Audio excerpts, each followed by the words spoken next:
Gostaria de dar um bom dia para o pessoal do canal. Olha só, pessoal, hoje eu vou estar falando um pouco também sobre a bobina ou indutor. Olha só, qual é a composição da bobina? Ela é feita por um fio esmaltado, um enrolamento de fio esmaltado, ó. Ele é esmaltado para ele não entrar em contato uma parte com a outra. Esse esmalte que tem no fio, ele funciona como um isolador. E no caso dessa bobina, ó, o núcleo dela é de ar, ó, pessoal. Tem algumas que é de ferro, outras de ferrite, aí depende do projeto da bobina. E qual é a funcionalidade da bobina?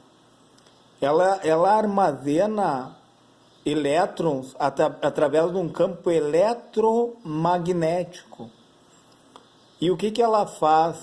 Ela faz um adiantamento à tensão. Essa é a função da bobina. Então, qual é a fórmula dela? Ó? A resistência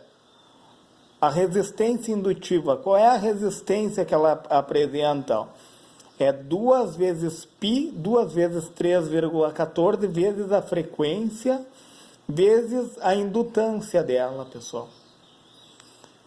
Então, a bobina, a funcionalidade dela é armazenar elétrons através de um campo eletromagnético e adiantar a tensão elétrica.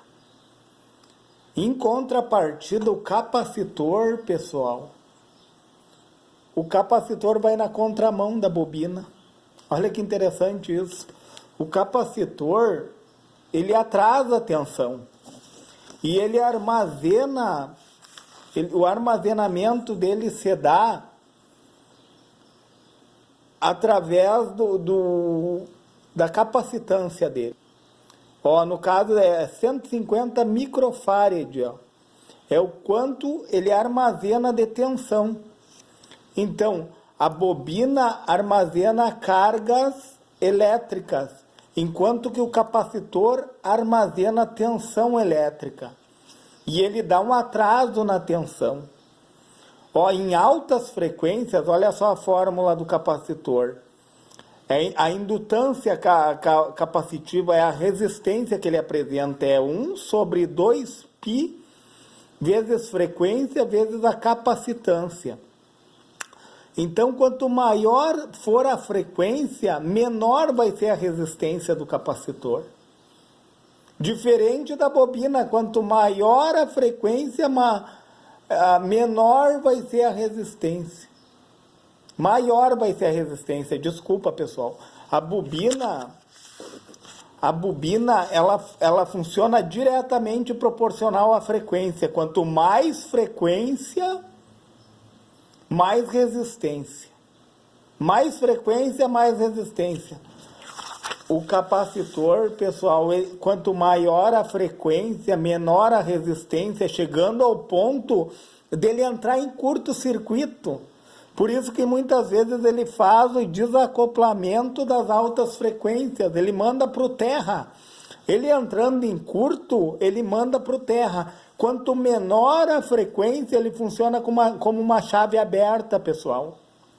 Porque ele carrega a capacitância dele, esse 150 microfarad, quando ele tiver com esse carregamento de tensão, isso aqui é a tensão que ele carrega. No caso desse capacitor, é um capacitor eletrolítico. Dentro dele ele tem um dielétrico e ele é embebido em óleo. Então, o que acontece com ele? Ele fica carregado, quando ele se carrega, ele funciona como uma chave aberta. Entenderam, pessoal? Aí, quando dá uma alta frequência, o que acontece? Ele funciona como um curto-circuito, ele manda tudo para o terra, trazendo estabilidade para o circuito elétrico. Olha que interessante isso. Se você achou relevante esse vídeo, se inscreve nesse canal, pessoal. Deixa o seu feedback, deixa o seu like, certo?